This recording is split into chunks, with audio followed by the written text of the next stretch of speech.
Hello friends, आप सभी का बुद्धा कोचिंग के ऑनलाइन पोर्टल पर स्वागत है। आज हम आपको डिस्कस करेंगे यूपी ट्रिपल एस सी पेट के कुछ महत्वपूर्ण क्वेश्चन जो आने वाले दिनों के लिए बहुत ही इंपॉर्टेंट है। इससे क्वेश्चन अगर आप सॉल्व करेंगे तो उम्मीद है कि क्वेश्चन आपके एग्जाम में सेम टू सेम मिल सकते हैं। आइए डिस्कस करते हैं क्वेश्चन। देखिए, पहला क्वेश्चन क्या है कि असुमेलित को पहचाने, मतलब कौन सा जो है वो सेम नहीं है। देखते हैं, कह रहा है कि परमाणु सिद्धांत कौन दिया है? John Dalton.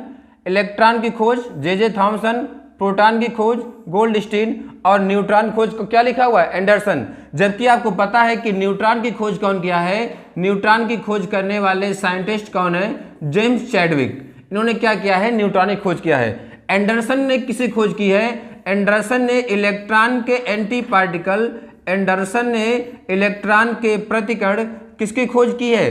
पॉजिट्रॉन की खोज की है। तो क्वेश्चन ये कहता है कि इलेक्ट्रॉन का एंटी पार्टिकल, भाई इलेक्ट्रॉन पर चार्ज क्या होता है? माइनस, और पॉजिट्रॉन पर चार्ज क्या होता है? प्लस। तो इलेक्ट्रॉन का प्रतिकण क्या होता है? पॉजिट्रॉन। और इलेक्ट्रॉन के और पॉजिट्रॉन खोज करता कौन है? एंडरसन। न्यूट्रॉन खोज कौन किया है? James Chadwick. एक पॉइंट और क्वेश्चन पूछता है कि परमाणुओं में सबसे भारी क्या होता है? तो आपका आंसर क्या होगा? न्यूट्रॉन।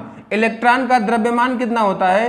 तो होता है 9.1 इंटू 10⁻31 kg।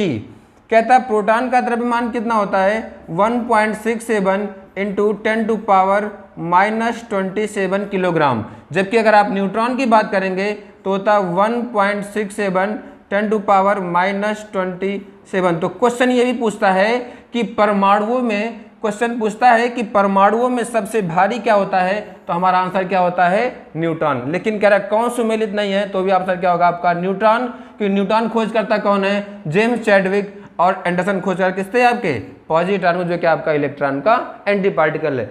तो अगर आप इससे क्वेश्चन सॉल्व करोगे तो आपको क्वेश्चन मिलेगा कि इलेक्ट्रॉन की प्रॉपर्टी क्या होती है, साइन क्या होता है। तो इलेक्ट्रॉन निगेटिव, प्रोटॉन पर चार्ज क्या होता है? प्लस का होता है। ठीक है ना। चलिए आते हैं नेक्स्ट क्वेश्चन पर। कह रहा है निम्नलिखित में से कौन सा एक विकल्प समस्थानिक, यानी किसका एग्जाम्पल? आपका आइसोटोप। समस्थानिक का मतलब ये होता है ना कि जिसका परमाणु क्रमांक क्या होता है? समान, और जिसका परमाणु भार समान से आप क्या कहते हो? समभारिक। तो समस्थानिक का मतलब कहता है एक ही तत्व के परमाणु जिनका परमाणु क्रमांक समान लेकिन परमाणु भार क्या होता है? अलग अलग, उसे हम लोग क्या कहते हैं? समस्थानिक कहते हैं। अगर आपसे क्वेश्चन कहेगा कि देखिएगा इसमें क्या कह रहा है? नाइट्रोजन कितना आपका? 14, और कार्बन कितना है? 14। कहता है अलग अलग तत्व के परमाणु जिनका परमाणु भार क्या होता है? समान, लेकिन परमाणु क्रमांक क्या होगा? अलग अलग। तो ये आपका, ये किसका एग्जाम्पल हो गया? ये हो गया आपका उदाहरण समस्थानिक का। ये किसका हो गया? आपका समभारिक का। समभारिक कहने का मतलब किसका एटॉमिक वेट क्या होता है? समान। देखिए सोडियम पर चार्ज क्या है? प्लस। भाई सोडियम में, सोडियम का होता है 11, मतलब सोडियम में कितने इलेक्ट्रॉन? 11। चार्ज क्या है? प्लस। प्लस चार्ज का मतलब ये होता है ना कि वो इलेक्ट्रॉन दे दिया, उसके पास ज्यादा है। और माइनस का मतलब क्या होगा? उसके पास क्या है? कमी, तो इलेक्ट्रॉन क्या होगा? लेगा। लेकिन यहाँ पर चार्ज क्या है? प्लस। प्लस का मतलब इलेक्ट्रॉन क्या कर रहा है? दे रहा है। तो सोडियम में कितने इलेक्ट्रॉन? 11। मैग्नीशियम 2 प्लस है, तो मैग्नीशियम में कितने इलेक्ट्रॉन? 10। कहने का मतलब कि सोडियम प्लस में 10 इलेक्ट्रॉन, और इसमें किसमें हो गया आपका? 10 इलेक्ट्रॉन। तो इसीलिए ये किसका हो गया आपका एग्जाम्पल? ये हो गया आपका उदाहरण सम इलेक्ट्रॉनिक का। सम इलेक्ट्रॉनिक का मतलब कि जिनमें इलेक्ट्रॉनों की संख्या क्या होती है? समान होती है। अगर हम इसमें देखें तो सोडियम 11, आपको पता है कि जो ऊपर वाला होता है, ऊपर वाला होता है परमाणु भार, और नीचे वाला क्या होता है? परमाणु क्रमांक। अगर आप परमाणु भार में से परमाणु क्रमांक घटाएंगे तो निकल के आता है न्यूट्रॉनों की संख्या। तो 23 माइनस 11 क्या होता है आपका? 12। और ये क्या होगा आपका? 24 में से 12 गया, क्या हो गया आपका? 12। तो इसमें क्या होगा आपका? न्यूट्रॉनों की संख्या क्या हो गया? समान। तो ये क्या हो गया? सम न्यूट्रॉनिक। तो ये क्या हो गया? समस्थानिक मतलब एटॉमिक नंबर सेम, समभारिक मतलब एटॉमिक वेट सेम, सम इलेक्ट्रॉनिक का मतलब इलेक्ट्रॉनों की संख्या समान, और क्या आपका? सम न्यूट्रॉनिक का मतलब किसमें न्यूट्रॉन क्या होंगे? बराबर। पूछा किसके बारे में है? आपका आइसोटोप समस्थानिक में। तो आपका आंसर क्या सही होगा? दूसरा। ठीक है ना। चलिए हम लोग नेक्स्ट क्वेश्चन की तरफ। अगला क्या है कि पीएच स्केल की खोज किसने की थी? Who discover the pH scale? PH scale का मतलब होता है पावर ऑफ हाइड्रोजन या potential of hydrogen. PH scale से हम क्या पता करते हैं, उसकी एसिडिटी और बेस को। जैसे आप कहते हो कि भाई मान लीजिए कोई क्या है, स्केल है ना, ये कोई स्केल है और इस पर वैल्यू कितना दिया हुआ है, 0 से लेकर कहाँ दिया हुआ है, 14 तक। तो कहता है कि जब जो पीएच का मान है ना, अगर पीएच का मान 7 से कम होगा तो ये क्या होगा, एसिड।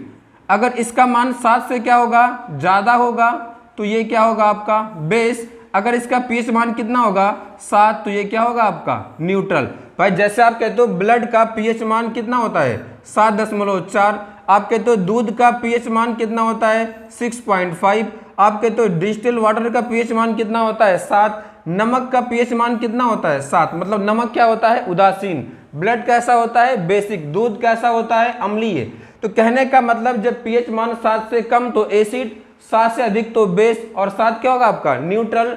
तो न्यूट्रल क्या होता है आपका, सॉल्ट का पीएच मान कितना होता है, 7। और क्या होता है आपका, distil water.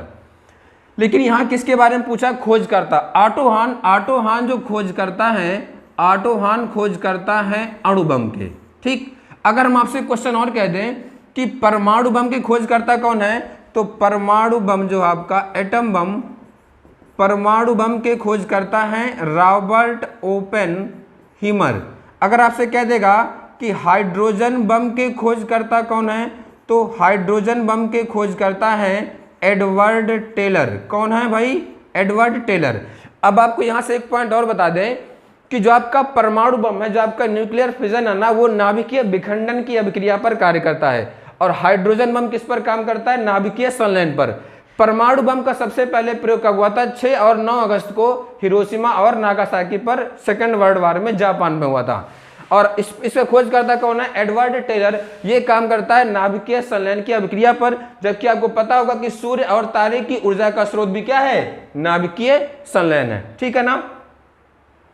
Madam Curie, madam Curie किसे खोज करता है, मैडम क्यूरी क्वेश्चन कहता है कि मानव द्वारा बनाया गया पहला कृत्रिम रेडियो एक्टिव तत्व क्या है, रेडियम।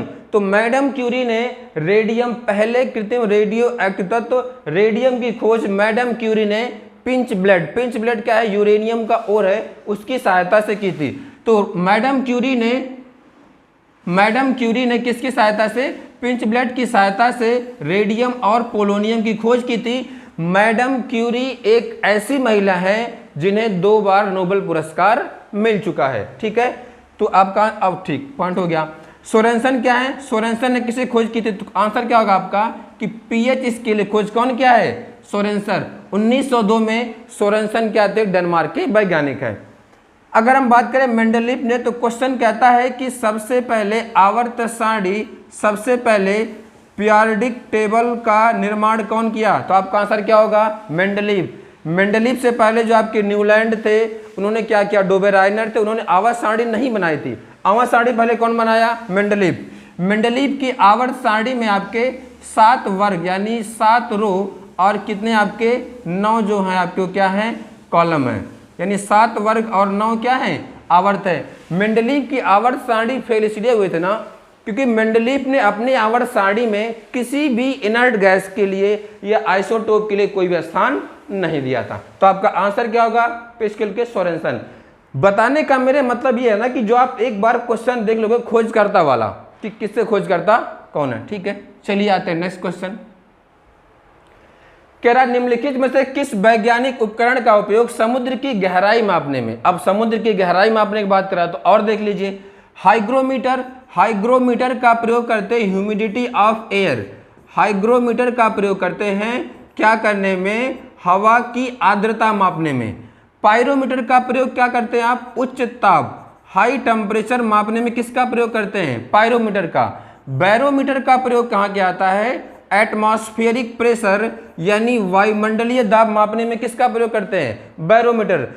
फायदोमीटर तो कह रहा है समुद्र की गहराई मापने में, क्वेश्चन क्या कह रहा है आपसे, समुद्र की गहराई, तो किसका प्रयोग करते हैं, फायदोमीटर का प्रयोग करते हैं। अगर हम आपसे क्वेश्चन ये कह दें कि स्फेग्नोमैनोमीटर, तो स्फेग्नोमैनोमीटर से क्या मापा जाता है, ब्लड प्रेशर मापते हैं, रक्तचाप। रक्तचाप सामान्यता होता कितना है, वो होता है 120/80 mmHg।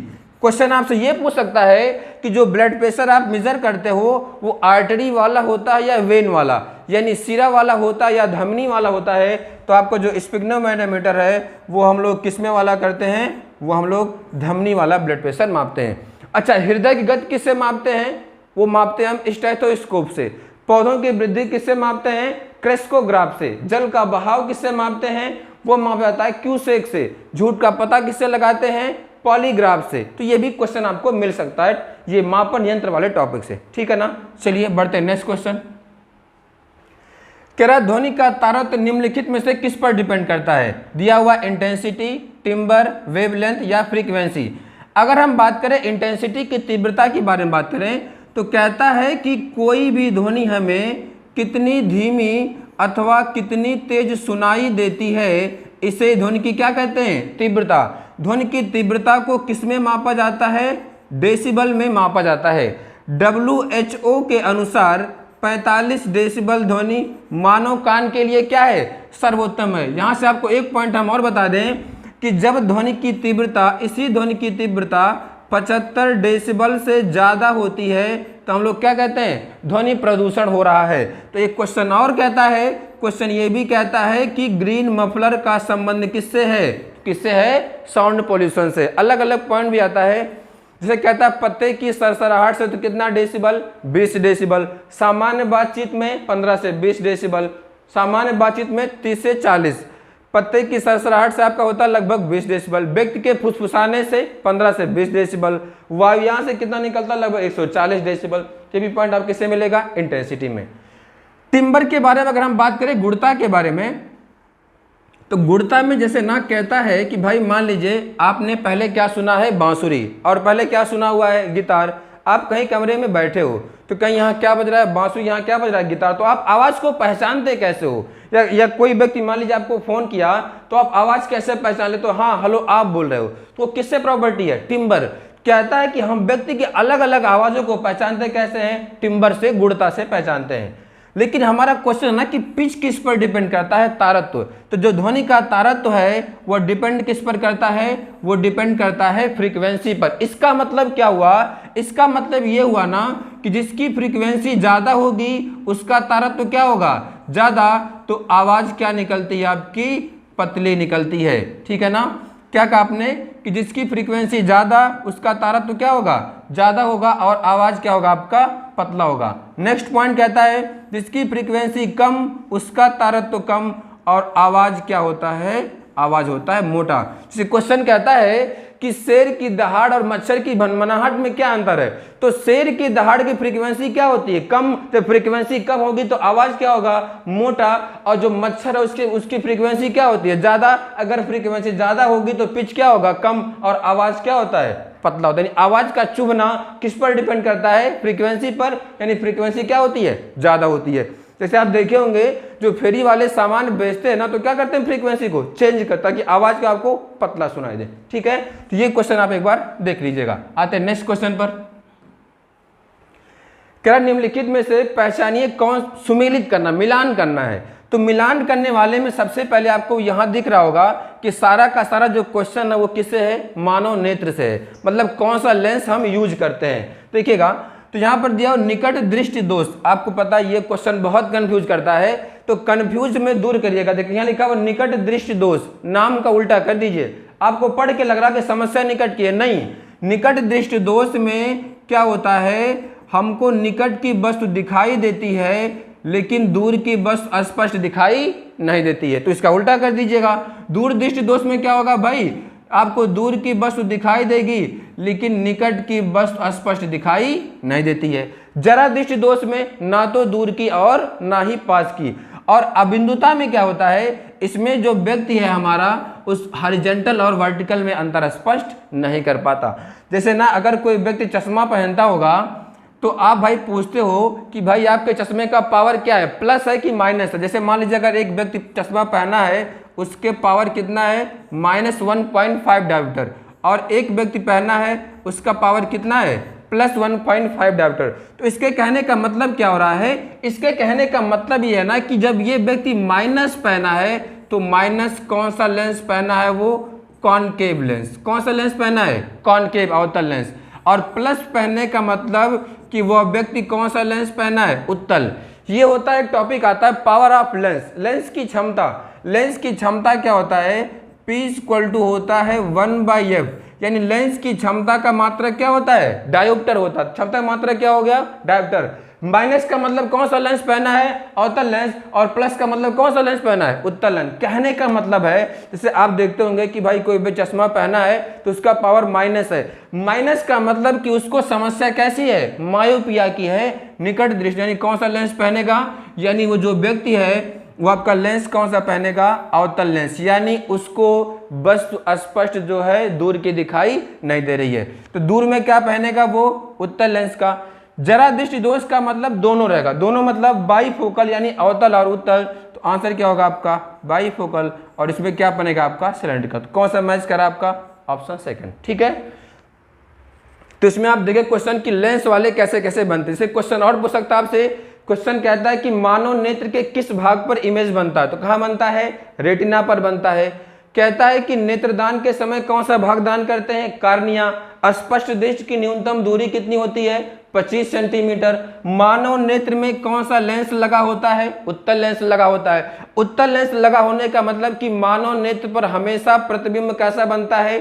उल्टा बनता है। और हमारे नेत्र पर किसी वस्तु का प्रतिबिंब कितने समय तक रहता है? वो रहता है 1/16 सेकंड तक। क्वेश्चन ये भी पूछता है यहां से जाके कि मनुष्य में 2 आंखें क्यों हैं? 2 आंखें इसलिए हैं ताकि हम वस्तु को 180 डिग्री तक क्या कर सकें? दे सकें। अगर मनुष्य में केवल एक आंख होगा तो केवल कितना देख पाएगा? 150 डिग्री तक। तो सारा क्वेश्चन किससे बनेगा आपसे? मानव नेत्र से। नेत्र का रंग किस पर डिपेंड करता है? तो वो आइरिस पर डिपेंड करता है। ठीक है ना, चलिए बढ़ते हैं नेक्स्ट क्वेश्चन पर। कह रहा रेगिस्तान में मरीचिका और ऑप्टिकल फाइबर किस पर काम करते हैं? यानी ये टॉपिक जो आप कवर कर रहे हैं वो किससे आ रहा है आपका? लाइट से। कि आकाश का रंग नीला क्यों होता है? तारे टिमटिमाते हुए क्यों दिखाई देते हैं? हीरा क्यों चमकता है? हमको सूर्य लाल क्यों दिखता है? देखिएगा, तो यहाँ पर टॉपिक क्या रहा? TIR, पूर्ण आंतरिक परावर्तन। देखिए, पूर्ण आंतरिक परावर्तन तभी होगा जब प्रकाश कहाँ जारी होगी? आपके सघन माध्यम से विरल माध्यम में। सघन माध्यम कहने का मतलब होता है घना। घना मतलब जैसे मैं आपको एग्जांपल दूं, आप कहते हो कांच और जल, तो कांच के पार्टिकल क्या है? पास पास, मतलब कांच कैसा माध्यम हुआ? घना। और जल कैसा माध्यम हुआ? विरल। तो यह घटना तभी होगी जब प्रकाश कहाँ जाएगा? सघन माध्यम से विरल माध्यम। जैसे क्वेश्चन क्या कहता है? रेगिस्तान में मरीचिका, इसको आसान भाषा में समझ सकते हो ना। मरीचिका का मतलब क्या होता है? पानी का क्या होना? पानी का भ्रम होना। आप देखिए सड़क पर चलते होंगे तो सड़क पर क्या गिरा हुआ? पानी। वही क्या होता है? मरीचिका कहता है साइंस की भाषा में। ऑप्टिकल फाइबर होता है आपका। और क्या क्वेश्चन कहता है कि हीरा क्यों चमकता हुआ दिखाई देता है? क्वेश्चन कहता है कि तालाब के किनारे जो वृक्ष होता है वह तालाब के जल में उल्टा क्यों दिखाई देता है? क्वेश्चन ये भी कहता है, कहता है कि कांच में आई दरार का चमकना। भाई जिसमें हम लोग अपना चेहरा देखते हैं, अगर देखिए उसमें हल्की सी दरार पड़ जाती है ना तो लाइट पड़ने पर क्या होता है? बहुत तेज चमकता है। यानी कांच में आई दरार का क्या होना? चमकना। तो जो कांच में दरार में हवा है, हवा कौन सा काम करता है? विरल माध्यम का। और कांच कैसा काम करता है? सघन माध्यम का। तो इसके एग्जाम्पल क्या हो गए? मृग मरीचिका का बनना, हीरे का चमकना, पानी में हवा भरे बुलबुले का चमकना, तालाब के किनारे से वृक्ष का उल्टा दिखाई देना। और क्या हो गया आपका? Optical fibre. ऑप्टिकल फाइबर पे ही काम क्या करता है आपका? एंडोस्कोपी। एंडोस्कोपी क्या है?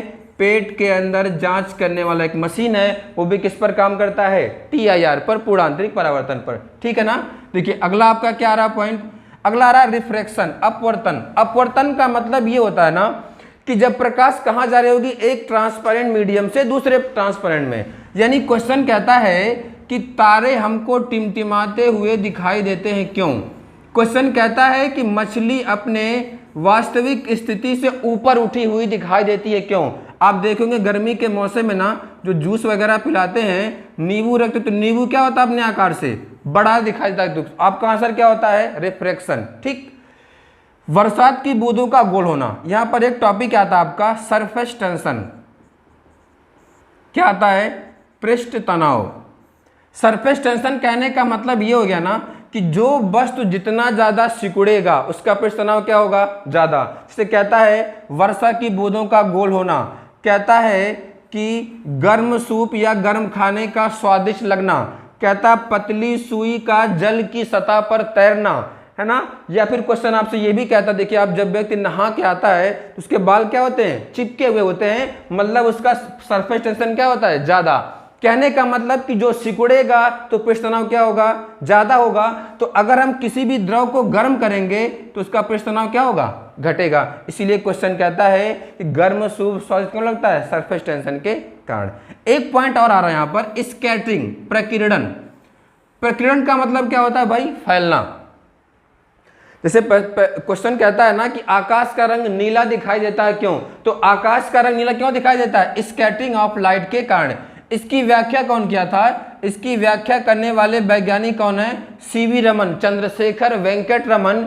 इसलिए स्कैटरिंग ऑफ लाइट को रमन इफेक्ट भी कहा जाता है, रमन प्रभाव भी कहा जाता है।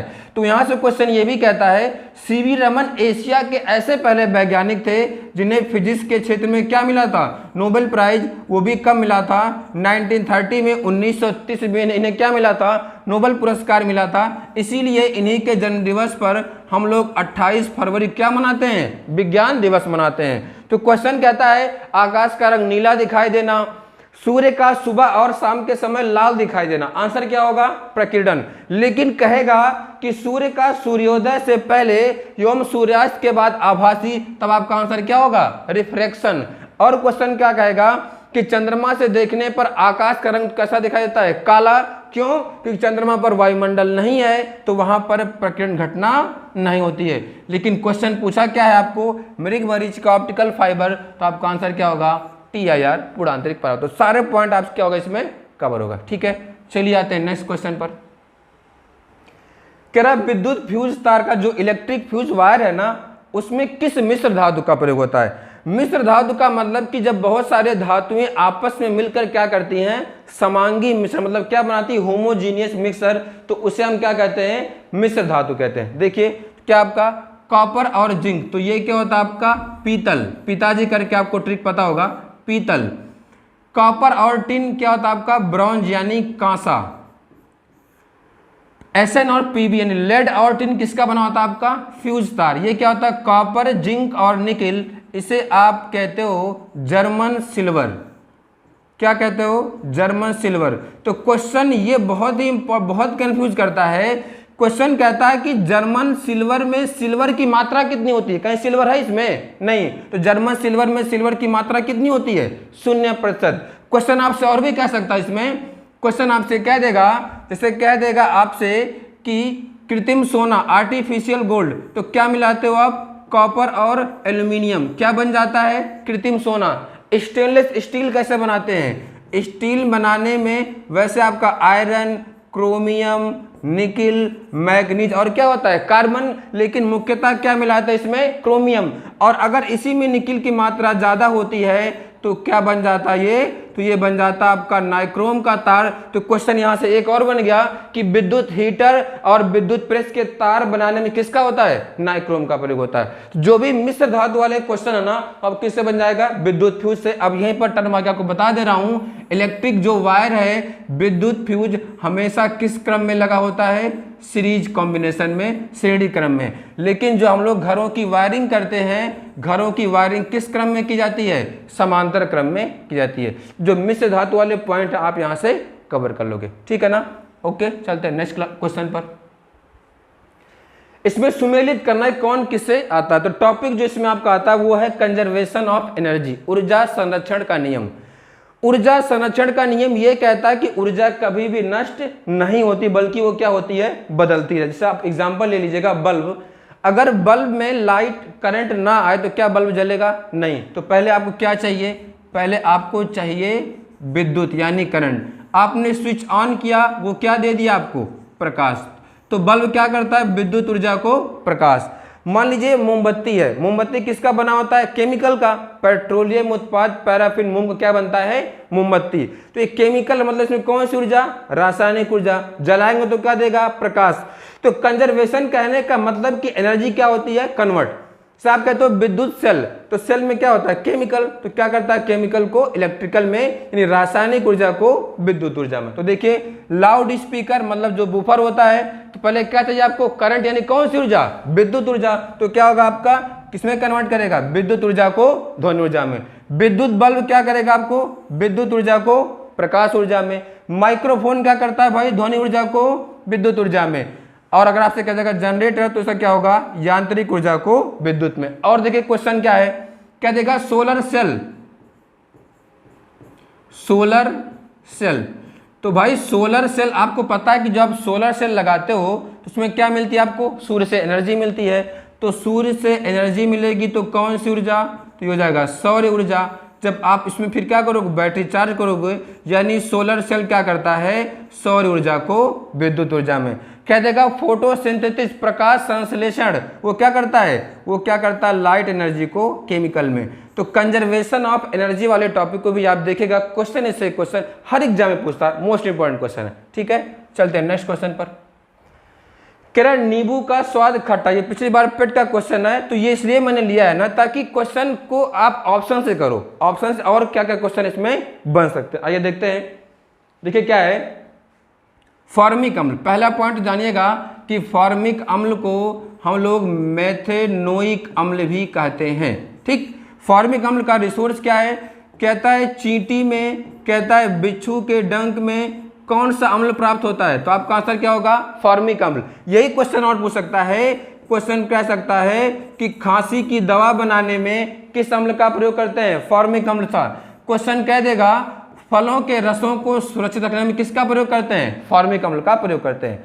ऑक्सैलिक एसिड क्वेश्चन बनेगा आपसे कि पालक में, क्वेश्चन क्या पूछेगा पालक में या टमाटर में कौन सा अम्ल होता है, तो पालक में और टमाटर में क्या होता है ऑक्सैलिक अम्ल होता है। क्वेश्चन आपसे ये पूछ देगा कि कपड़े से जंग के धब्बे हटाने में किसका प्रयोग करते हैं, ऑक्सैलिक अम्ल का। दूध और दही में कौन सा अम्ल पाया जाता है भाई, तो दूध में और दही में कौन सा अम्ल होता है, लैक्टिक अम्ल। एसिटिक अम्ल किसमें मिलता है भाई, तो एसिटिक अम्ल मिलता है आपका किसमें, सिरके में और अचार में कौन सा अम्ल होता है, एसिटिक अम्ल। तो आपका पूछा है नींबू में, तो नींबू और संतरे में कौन सा अम्ल पाया जाता है, तो नींबू और संतरे में क्या होता है सिट्रिक, तो आपका आंसर क्या होगा सिट्रिक एसिड। कहता है घास में कौन सा अम्ल होता है, बेंजोइक अम्ल। मक्खन में कौन सा अम्ल होता है, ब्यूटारिक अम्ल। क्वेश्चन आपसे ये भी कह सकता है कि गेहूं में कौन सा अम्ल होता है, ग्लूटेमिक अम्ल। कोल्ड ड्रिंक में कौन सा अम्ल होता है, कार्बोनिक अम्ल। कोल्ड ड्रिंक का स्वाद खट्टा क्यों होता है, फास्फोरिक अम्ल के कारण। आंवला और प्याज में कौन सा अम्ल होता है, एस्कॉर्बिक अम्ल।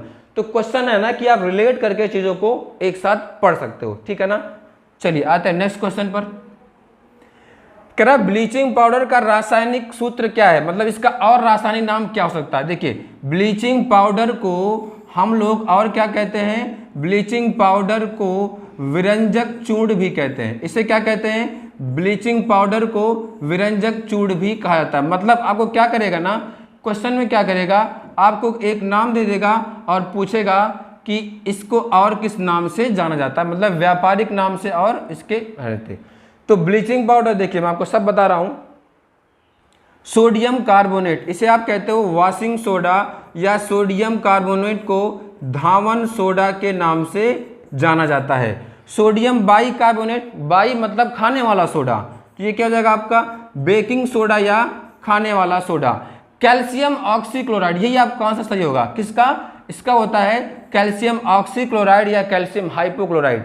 ड्राई आइस कहता है ठोस कार्बन डाइऑक्साइड, किसका होता है, शुष्क बर्फ का। और नाइट्रस ऑक्साइड को आप क्या कहते हो, लाफिंग गैस यानी हंसाने वाली गैस का आंसर क्या होगा आपका नाइट्रस ऑक्साइड। क्या देगा आंसू गैस कौन सा होता है भाई, तो आंसू गैस क्या होगा अमोनिया। कहेगा मार्स गैस क्या होता है, मेथेन।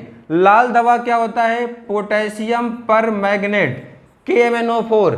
कास्टिक सोडा क्या होता है, सोडियम हाइड्रोक्साइड। साधारण नमक क्या होता है, NaCl। ठीक, तो कहने का मतलब ना कि आप इससे रिलेट करके चीजों को पढ़ सकते हैं। जितना भी क्वेश्चन आप कराया गया ना, सारे क्वेश्चन अगर आप इसको एलिमिनेट करोगे तो क्वेश्चन आपको वहीं से आपके एग्जाम में सेम टू सेम मिल सकता है, ठीक है ना। चलिए आते हैं नेक्स्ट क्वेश्चन पर। तो इसका आंसर क्या होगा कैल्शियम ऑक्सीक्लोराइड।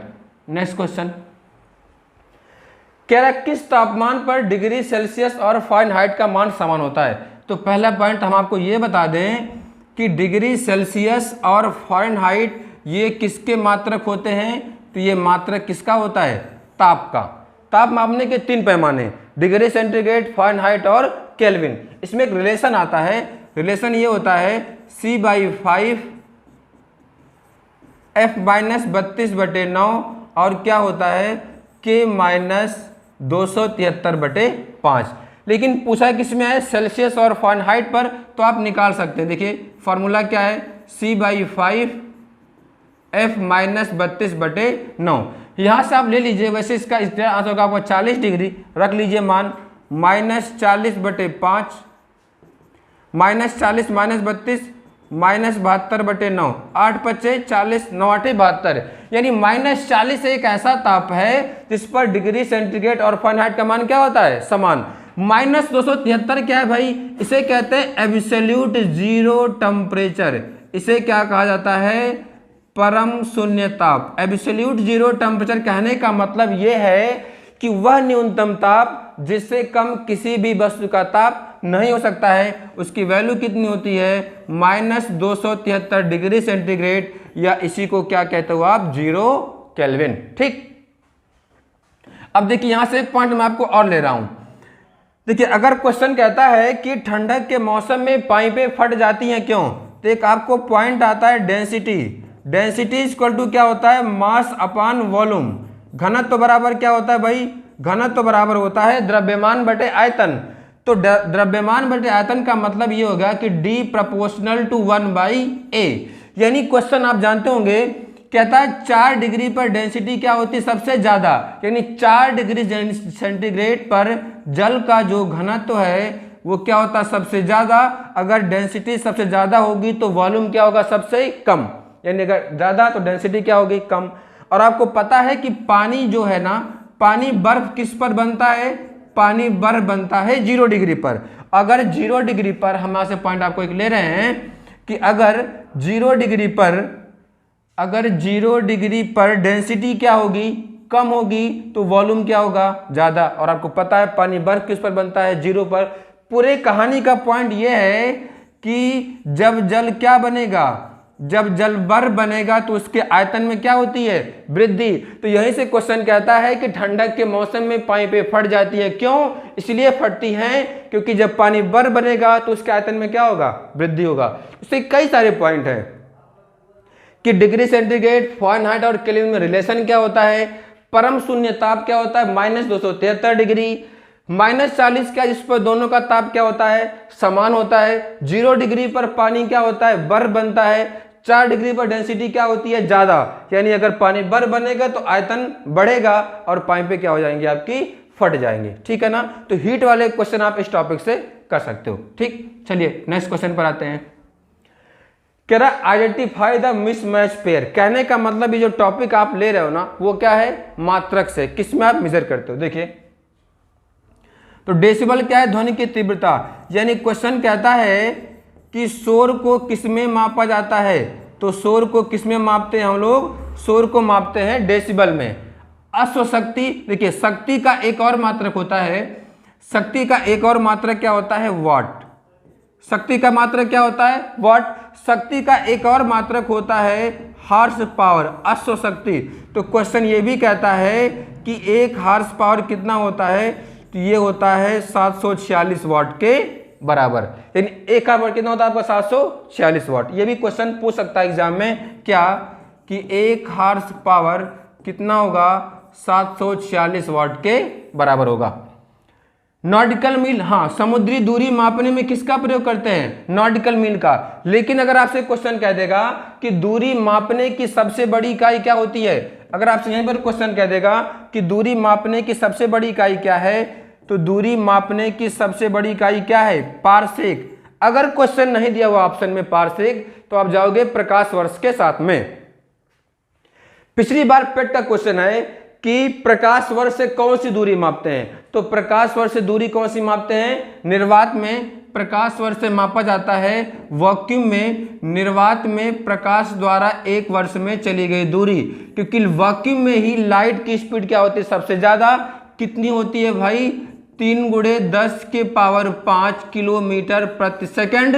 मतलब प्रकाश 1 सेकंड में चलता कितना है, 3 लाख किलोमीटर। यही क्वेश्चन एक बार एग्जाम में पूछा हुआ है कि सर्वाधिक चाल किसकी होती है। अरे भाई प्रकाश चाल कितना है, 1 सेकंड में 3 लाख। तो किसका होगा, आपका लाइट का। ठीक, तो प्रकाश वर्ष से क्या मापते हैं, लाइट ईयर से क्या मापते हैं, वैक्यूम में, निर्वात में प्रकाश द्वारा 1 वर्ष में चली गई दूरी। ठीक, सेल्सियस किसका मापन होता है भाई, सेल्सियस जो है ना, सेल्सियस किसका मात्रक है, ताप का। तो उष्मा का मात्रक क्या होता है, उष्मा का मात्रक होता है जूल, और उष्मा का सीजीएस मात्रक क्या होता है, इसका मात्रक होता है कैलोरी। और भी क्वेश्चन पूछ सकता है आपसे क्वेश्चन पूछेगा प्रतिरोध का मात्रक क्या होता है, क्वेश्चन पूछेगा प्रतिरोध का मात्रक क्या होता है, तो प्रतिरोध का मात्रक होता है ओम। क्वेश्चन कहेगा प्रेशर, दाब का मात्रक क्या होता है, तो दाब का मात्रक होता है पास्कल। कुछ ही पूछ सकता है आपसे यूनिट में। कह देगा रेडियो एक्टिविटी का मात्रक क्या होता है, बैकुरल, उसका अन्य मात्रक क्या होता है, क्यूरी। ठीक है ना, चलिए आते हैं नेक्स्ट क्वेश्चन पर। तो आपको इसका आंसर क्या हो गया, असुमेलित कौन सा था, तो इसमें जो आपका सुमेल मतलब मेल नहीं खा रहा है वो क्या, आपका सेल्सियस, क्योंकि सेल्सियस का मापन किसका मात्रक होता है, ताप का, और उसमें किसका होता है, आपका जूल। चलिए आते हैं नेक्स्ट क्वेश्चन पर। नेक्स्ट क्या है कि माध्यम में ध्वनि तरंगों की प्रकृति कैसे। सिंपल क्वेश्चन पूछ रहा है कि ध्वनि किस प्रकार की तरंग होती है। तरंगे होती हैं 2 प्रकार की। अगर हम वेव के बारे में बात करें तो जो आपका वेव है वो 2 टाइप का होता है, एक होता है मैकेनिकल वेव और एक होता है इलेक्ट्रोमैग्नेटिक वेव।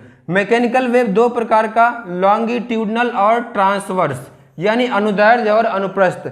लॉन्गिट्यूडनल वेव चलती कैसे हैं, माध्यम के कणों के परपेंडिकुलर, और ट्रांसवर्स वेव चलती कैसे हैं, माध्यम के कणों के पैरेलल, इसके समांतर चलती हैं।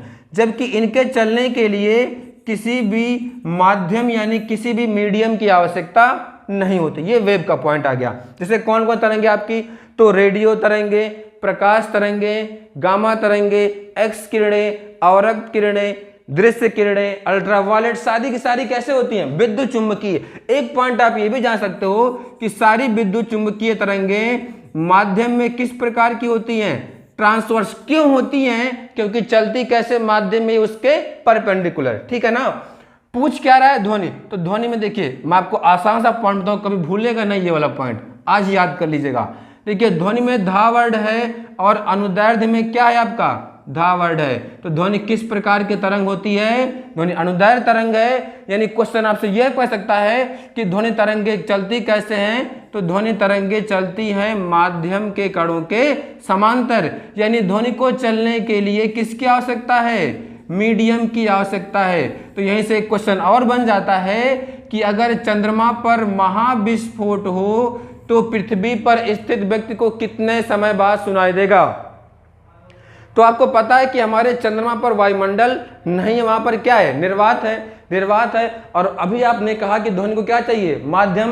तो विस्फोट, महाविस्फोट कुछ भी हो, हमको सुनाई नहीं देगा क्योंकि वहां पर कोई वायुमंडल नहीं है। तो ध्वनि किस प्रकार के तरंग है, अनुदैर्ध्य। क्वेश्चन और बन सकता है कि ध्वनि पर किस किस का प्रभाव पड़ता है। ध्वनि की चाल सर्वाधिक किस में होती है, ठोस में होती है, फिर किस में होती है, द्रव में। देखिए मैं पॉइंट ऐड कर दे रहा हूं आपको कि ध्वनि की चाल जो है, ध्वनि की चाल सर्वाधिक किस में होती है, सॉलिड में होती है, फिर किस में होती है, लिक्विड में, फिर किस में होती है, गैस में। अगर आप टेम्परेचर इंक्रीज करोगे, अगर आप ताप बढ़ाओगे तो ध्वनि की चाल क्या होती है, लेकिन दाब का, प्रेशर का ध्वनि की चाल पर कोई प्रभाव नहीं पड़ता। क्वेश्चन कहता है कि एट कांस्टेंट टेम्परेचर, समान ताप पर यह दाब को 4 गुना करे तो क्या होगा, कोई प्रभाव नहीं पड़ेगा क्योंकि दाब का ध्वनि की चाल पर कोई प्रभाव नहीं पड़ता। क्वेश्चन यह भी बनता है कि वायु में ध्वनि की चाल कितनी होती है। तो वायु में ध्वनि की चाल कितनी होती है, तो वायु में जो ध्वनि की चाल है वो होती है भाई 332 मीटर पर सेकेंड। किस टेम्परेचर, 0 पर। 0 पर कहने का मतलब क्योंकि अगर आप ताप बढ़ाओगे तो स्पीड क्या होगी, बढ़ेगी। तो सारा पॉइंट किस तरह आपसे, ध्वनि से। तो क्वेश्चन हमारा क्या है कि ध्वनि किस प्रकार की तरंग है, ध्वनि कैसा आपका है, लॉन्गिट्यूडनल। ठीक, आते हैं नेक्स्ट क्वेश्चन पर। क्या निम्नलिखित में से कौन सा पद परिपथ में इलेक्ट्रिक पावर को बताता है, विद्युत शक्ति को। देखिए पावर का फॉर्मूला क्या होता है, पावर P इक्वल टू होता है V इंटू आई, ये होता है फॉर्मूला। और आप ओम का नियम पढ़े होंगे, ओम का नियम क्या कहता है, V equal to I R. ये हो गया, ये मान लीजिए हो गया इक्वेशन 1 और ये क्या हो गया इक्वेशन 2। आप इसको तोड़िए, इससे मैं 2 पॉइंट निकाल रहा हूँ। एक तो पॉइंट आपको निकलेगा क्या कि हाँ V equal to I R है ना, पॉइंट आप यहाँ से ये कर सकते हो। इससे अगर हम इसको I के फॉर्म में लिखें, अगर हम इसको I के फॉर्म में लें तो I इक्वल टू क्या हो जाएगा आपका भाई V बाई आर। तो ये वाला जो वैल्यू है ना, ये वाली जो वैल्यू है वो कहाँ पुट कर देंगे आप यहाँ पर। तो एक आपका फॉर्मूला और आ जाएगा क्या, P equal to I square by R, ये भी आ सकता है। आप इसका मान यहाँ रख देंगे तो क्या आ जाएगा, P equal to V square by R. तो इसके 3 फॉर्मूले हैं। तो अगर आप देखोगे क्या कि पावर के कौन form, P equal to V I, P equal to I square R, और क्या हो जाएगा P equal to V square by R. तो कौन सा सही नहीं होगा आपका, तो सही कौन सा नहीं होगा आपका, ये वाला। इलेक्ट्रिक पावर से एक पॉइंट और बनता है, अगर मैं आपको बताऊं पॉइंट में, जैसे आप देखे होंगे, आप पॉइंट को देखे होंगे, यहां पर आता है जैसे कि कहता है कि एक यूनिट कितने जूल के बराबर होता है। तो एक यूनिट जो होता है ना वो 3.6 इंटू 10⁶ जूल के क्या होता है, बराबर। अगर आपसे क्वेश्चन कहता है कि मान लीजिए 100 वाट का बल्ब है, क्वेश्चन कह देगा कि मान लीजिए 100 वाट का बल्ब है, अगर वह 10 घंटे जल रहा है तो कितना यूनिट बिजली खर्च करेगा। तब आप कैसे निकालोगे भाई, तब इसको निकालने का फॉर्मूला होता है 1 किलो वाट घंटा बराबर होता है वाट गुणे टाइम। टाइम किस में लोगे आप, ये बात ध्यान दीजिएगा कि टाइम का एसआई मात्रक क्या होता है, सेकंड, लेकिन टाइम किस में लेंगे, घंटे में, और बटे क्या होगा आपका 1000। जैसे आपने कहा कि 100 वाट का बल्ब 10 घंटे जल रहा है, तो अगर 100 वाट का बल्ब 10 घंटे जलेगा तो कितना यूनिट बिजली खर्च करेगा, 1 यूनिट। और 1 यूनिट का मान किसके बराबर है, इस जूल के बराबर है। तो ये सारा पॉइंट आप किसमें आ गया आपका, ये वाला आप पढ़ सकते हो टॉपिक इलेक्ट्रिक वाला, विद्युत वाला। अब विद्युत में बहुत सारे पॉइंट और भी आएंगे। ये तो आपका क्वेश्चन कुछ जो ये क्वेश्चन जो आपका पहला सीरीज जो है वो है फिजिक्स और केमिस्ट्री के 15 क्वेश्चन है। अगर आप इन 15 क्वेश्चन को देखोगे तो सारे के सारे चैप्टर आपके फिजिक्स के और केमिस्ट्री क्या है कवर किए गए हैं। कहने का मतलब आप इन 15 क्वेश्चन को पढ़ेंगे, इसके साथ में इसके ऑप्शन पढ़ेंगे तो आपका पेट के हिसाब से मोर देन इनफ है, सफिशिएंट है, ठीक है ना। अगली क्लास में हम आपको क्वेश्चन कराएंगे, वो क्वेश्चन होंगे आपके जीव विज्ञान के, ठीक है ना। Okay, thank you.